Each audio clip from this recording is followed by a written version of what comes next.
جب میں لڑکیوں کے پاس فون دیکھتی تو حسرت کرتی کہ کاش میرے پاس بھی فون ہو۔ اس مقصد کے لیے میں نے اپنی جیب خرچ سے رقم بھی جمع کی، مگر میں نہ لے سکی کہ امی ابو نے اجازت نہیں دی۔ 1 سال بعد جب میں نے 8ویں جماعت اعزازی نمبروں سے پاس کر لی تو والد صاحب نے پوچھا، بولو ایمن، تم کو کیا تحفہ چاہیے؟ میں نے فوراً کہا، ابو جان مجھ کو موبائل فون لے دیجیے۔ وہ سوچ میں پڑ گئے، لیکن پھر میرے شوق کو دیکھتے ہوئے انہوں نے میری خواہش پوری کر دی اور مجھ کو موبائل لے کر دیا تاکہ میں اپنی سہیلیوں سے بات کر سکوں۔ بہت خوش تھی چونکہ یہ چیز میری من پسند تھی۔ اس تحفے کو پا کر گویا میں ہواؤں میں اڑ رہی تھی۔ انہی دنوں اسکول میں گرمیوں کی چھٹیاں ہو گئیں، تبھی ہم سب نے پھوپھی کے گھر جانے کا پروگرام بنایا۔ ہم پہلی بار جا رہے تھے کیونکہ اس سے پہلے ہمارا کوئی خاص آنا جانا نہیں تھا۔ امی ابو اور چھوٹی بہن کے ساتھ میں کراچی پہنچی۔ وہاں سارے عزیز بہت خوش ہو کر ملے۔ انہی میں احسن بھی تھا جو میرا سب سے خوبصورت اور خوش گفتار کزن تھا۔ ہم وہاں 2 ماہ رہے۔ اسی اثناء میں میری اور احسن کی اچھی خاصی ذہنی ہم آہنگی ہو گئی۔ ہم گھنٹوں باتیں کرتے اور وہ روز ہم لوگوں کو اپنی گاڑی پر سیر کرانے لے جاتا۔ ہاکس بے، کلفٹن اور کئی پارکوں میں گئے۔ اس کے ساتھ گزارا ہوا وقت کس قدر حسین تھا، ان لمحات کو میں بھی بھلا نہیں سکتی۔ جب ہم کراچی سے رخصت ہو رہے تھے وہ بہت اداس تھا، جیسے اسے ہم سے بچھڑنے کا بے حد غم ہو۔ جب گاڑی چلنے لگی وہ کہنے لگا، ایمن مجھ کو اپنا موبائل نمبر دے دو اور میرا نمبر لے لو تاکہ ہم ایک دوسرے سے بات کر سکیں۔ میں نے کہا ٹھیک ہے، تبھی اس کو نمبر دے دیا۔ مجھے کیا پتا تھا کہ وہ میرا نمبر کیوں مانگ رہا ہے۔ جب واپس اپنے شہر آ گئی تو یوں لگا جیسے دل خالی خالی ہے، جیسے اپنی کوئی بہت قیمتی چیز کراچی بھول آئی ہوں۔ یہ دراصل احسن کے ساتھ گزارے ہوئے دنوں کی یاد تھی جو مجھ کو چین نہیں لینے دے رہی تھی۔ اب دن رات مجھ کو اس کی یاد ستانے لگی۔ فون پر بات ہوتی تو کچھ چین ملتا، ورنہ کسی کام میں دل ہی نہیں لگتا تھا۔ 1 ماہ تک ہم یوں ہی بات چیت کرتے رہے، مگر اس کے بعد ایک روز اچانک ہی احسن نے اپنا فون بند کر دیا۔ میں بہت پریشان تھی، ہر وقت فکر مند اور اداس رہتی کہ خدا جانے کیوں فون بند کیا ہے۔ جبکہ ایک دن بات نہ ہوتی تو وہ شکوے کرنے لگتا تھا۔ خدا خیر کرے، میں دل ہی دل میں دعا کرتی رہی۔ 1 ہفتہ گزر گیا کہ میں نیم مردہ سی ہو گئی، مگر شکر کہ پھر اس کا SMS آ گیا، ایمن کیسی ہو؟ میں نے جواب دیا، تمہارے بغیر میں کیسی ہو سکتی ہوں؟ اس نے کہا کیا مطلب؟ چھوڑو، تم سناؤ کہ تم کیسے ہو؟ میں نے ٹالتے ہوئے کہا، اتنے دن سے فون کیوں بند کیا ہوا تھا؟ میرا موبائل خراب ہو گیا تھا، اس نے بتایا۔ پھر اچانک ہی ایک انوکھی بات کہہ دی، کیا تم مجھ سے شادی کرو گی؟ میں نے بے ساختہ کہا ہاں، اور پھر خود ہی شرمسار ہو گئی۔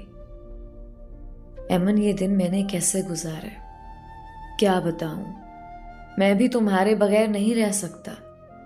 احسن کے بے اختیار منہ سے نکل گیا، لیکن احسن پھوپھی تمہاری شادی کہیں اور نہ کر دیں۔